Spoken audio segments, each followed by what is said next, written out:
কবরের আযাব সহ্য করা যাবে? মৃত্যুর যন্ত্রণা সহ্য করা যাবে? যদি না যায় নামাজ পড়া লাগবে কি লাগবে না? রোজা রাখতে হবে কি হবে না? মা বোনদেরকে পর্দায় চলতে হবে কি হবে না? সব করতে হবে। আবার আল্লাহর গোলাম বলতেছে, ও মালিক, আমি কবরের আযাব সহ্য করতে পারবো না, মৃত্যুর যন্ত্রণা সহ্য করতে পারবো না।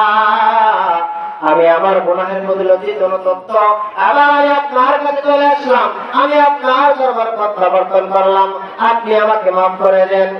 আপনাদের মনে আসতে আমরা বুঝেছিলাম ওই আল্লাহর পাপী বান্দা আল্লাহর কাছে দুই হাত করে কি চাইতেছে? ক্ষমা চাইতেছে।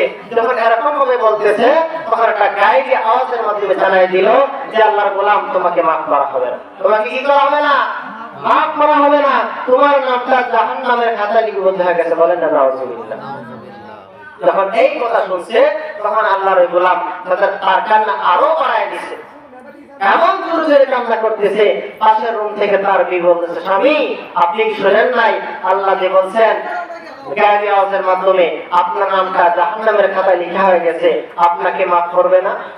তখন এই স্বামী ডাকতে বলে, বিবি, ও আমার বিবি, আমি ঠিকই শুনেছি, শোনার পরেও তো আমি আমার আল্লাহর দরবার ছাড়া আপনার দরবারে যাওয়ার কোনো রাস্তা নাই। আছে খাজা বাবা, কেবলা বাবা, অমুক বাবা, তমুক বাবা, কোন দরবার আছে? কোন দরবার নাই। লা শারীকা ইল্লাল্লাহ, আমার আল্লাহ এক, আমার আল্লাহর দরবার ছাড়া আর কোনো কি নাই? দরবার নাই।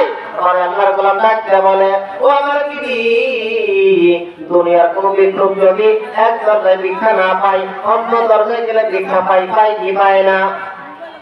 কিন্তু আমি তো এমন এক মালিকের গোলাম, আমি তো আমার রবের গোলাম, আমার আল্লাহ ছাড়া আর কোন মাবুদ নাই। আমি যদি আমি আল্লাহর দরবার ছেড়ে অন্য দরবারে চলে যাই, আমি তো ধ্বংস হয়ে যাব। এখন আমার আল্লাহ মাফ করলেও আমি আল্লাহর কাছেই থাকবো, আমার আল্লাহ মাফ না করলেও আমার আল্লাহর দরবারে থাকবো। বলেন না সুবহানাল্লাহ। এর নবীর উম্মতের দল এইরকম ভাবে যখন ওই আল্লাহর গোলাম কান্নাকাটি করতেছে, তওবা করতেছে, রোনাদারি করতেছে, হঠাৎ করে গায়েবী আওয়াজের মাধ্যমে জানানো দেওয়া হয়েছে যে ওরে আল্লাহর গোলাম, তোমাকে মাফ করে দেওয়া হয়েছে। বলেন না সুবহানাল্লাহ। তোমাকে মাফ করে দেওয়া হয়েছে। বলেন না সুবহানাল্লাহ। हरे रंग में तू हर भू में तू हर जा में तू हर दम, हरे रंग में तू हर भू में तू हर जा में तू हर दम, दिखता हूँ जिधर चाहता हूँ अब के रहम करम, दिखता हूँ जिधर चाहता हूँ अब के रहम करम। এর নবীর উম্মতের দল, যদি আল্লাহ রাব্বুল আলামিন পাইতে চাও, যদি আমার আল্লাহ রাব্বুল আলামিন রহমতের ভান্ডার পাইতে চাও, তাহলে তোমাদের কি করতে হবে? তাহলে তোমাদেরকে অবশ্যই আল্লাহর হুকুম মানতে হবে, নবীর তরিকা মানতে হবে। আল্লাহ রাব্বুল আলামিন এই কাজগুলো থেকে নিষেধ করেছেন, আমার নবী এই তরিকা থেকে নিষেধ করেছেন, ওইগুলা ছাড়তে হবে। তাহলে তুমি আল্লাহ রাব্বুল আলামিন রহমতের ভান্ডার থেকে রহমত পেয়ে। বলেন না সুবহানাল্লাহ। আমি আপনাদের সামনে যে হাদিস পড়েছিলাম ওই হাদিসের অর্থ বলে আমি আজকে বিদায় নিয়ে যাচ্ছি।